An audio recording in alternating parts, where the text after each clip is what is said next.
आप लोगों से एक मुद्दे पर बात करना चाहता था, एक डिस्कस करना चाहता था। मैंने बीच में आपसे कहा भी था कि क्लास के लास्ट में बात करूंगा। वो एक बच्चे ने क्वेश्चन भी पूछ लिया कि इतनी देर से क्लास ले रहे हो, थके नहीं हो क्या? प्यारे बच्चे, एक बात कहता हूं, आज से सही 1 साल पहले की बात है। बहुत से लोगों को तुम में से पता भी होगा, एसएससी जीडी का बैच चल रहा था। एसएससी जीडी के बैच में मेरी क्लास चल रही थी। मुझे अच्छी तरीके से याद है कि अचानक से क्लास लेते समय मेरा मुंह टेढ़ा हो गया। मुझे पता है कि मैं पानी भी पीता था, जैसे ना मैं गिलास से ऐसे पानी पीता था तो पानी एक साइड बाहर टपकता था, गिर जाता था। मेरे प्यारे दोस्तों, मेरे प्यारे भाई, मैं सोता था तो आंखें खुली रहती थी।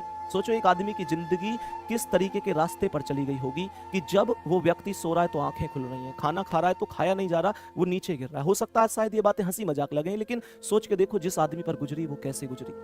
प्यारे गुड्डा, सारी चीजें रही और मैं लगभग खाट में लेट गया। सब लोगों ने कहा जिंदगी में अब तुम कुछ नहीं कर पाओगे, कभी दोबारा नहीं पढ़ा पाओगे। प्यारे बच्चे, मैं डॉक्टर के पास भी गया। डॉक्टर के पास जब मैं गया तो मैं आपको बताना चाहूंगा कि डॉक्टर ने मुझसे यह कहा था कि इसे लकवा बीमारी कहते हैं और यह बीमारी ऐसी होती है कि ये लगभग 4-5 महीने से पहले ठीक नहीं होगी। उन्होंने मुझसे कहा था कि हमारे पीढ़ी दर पीढ़ी डॉक्टर हैं, बहुत सारे लोगों को देखा है, लेकिन यह बीमारी ठीक नहीं होती है। इस बीमारी में लगभग आप लोगों को मतलब 4-5 महीने का समय लग जाता है। प्यारे बच्चे, वास्तविकता बताऊं तो मैं आप लोगों से एक चीज कहना चाहूंगा कि बच्चों के फोन आते थे, पूरी दुनिया, यहां तक कि मेरे रिश्तेदार, मेरे मिलने वाले बहुत सारे लोग जो बिल्कुल अपने थे, उनके फोन आते थे, वो डीमोटिवेट करते थे कि यार अब ठीक नहीं हो पाओगे या फिर 4-5 महीने लगेंगे। और प्यारे बच्चे, आप लोगों के फोन आते थे, हमारी संस्था के लोग हैं, सब हौसले देते थे कि नहीं तुम ठीक हो जाओगे।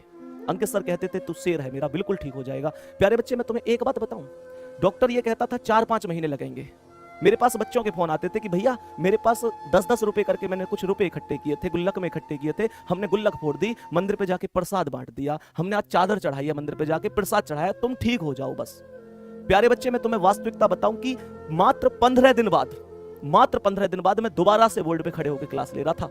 मुझे याद है जब मैंने डॉक्टर साहब से कहा था कि डॉक्टर साहब मैं ठीक हो गया 15 दिन में, तो उन्होंने मुझसे कहा था यार ताज्जुब की बात है, इस बीमारी को सही होने में 4 महीने लगते हैं, तुम 15 दिन में कैसे ठीक हो गए? मेरे पास बस एक जवाब था, डॉक्टर साहब तुम मुझे दवा जरूर दे रहे हो, लेकिन मेरे प्यारे बहन भाई, मेरे लिए जितनी दुआ कर रहे हैं ना, आप ऐसे समझो कि दवा से बहुत बड़ी चीज है दुआ।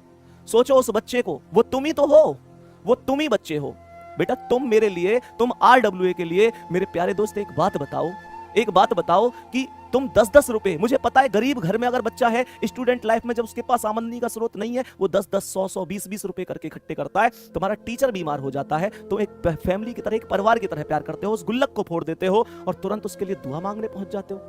प्यारे बच्चे, तुम्हारी दुआओं के सामने RWA की मेहनत कोई मायने नहीं रखती। प्यारे बच्चे, हम सच बताऊं तो मैं ये मानकर चलता हूं कि ये दूसरी जिंदगी है। मेरी जिंदगी शायद उसी समय पर खत्म हो गई थी और दूसरी जिंदगी आपने दी है। प्यारे बच्चे, हमेशा आपके काम रहेगी। जो बच्चे का क्वेश्चन था भैया कैसे इतनी मेहनत कर ले, भैया जिंदगी ही आपकी, ये वास्तविकता है।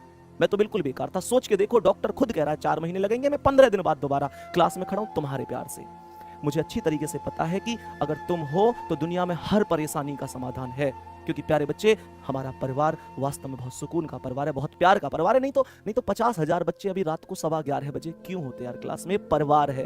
मेरे प्यारे दोस्तों, आपके लिए हम भी मेहनत करेंगे। वास्तविकता बताऊं, बिल्कुल भी आपके विश्वास को टूटने नहीं दूंगा। डेली यूं ही 55 क्वेश्चन कराऊंगा और हर एक कॉन्सेप्ट का क्वेश्चन कराऊंगा। मेरी कोशिश होगी कि मैं 50 से ज्यादा कराऊं।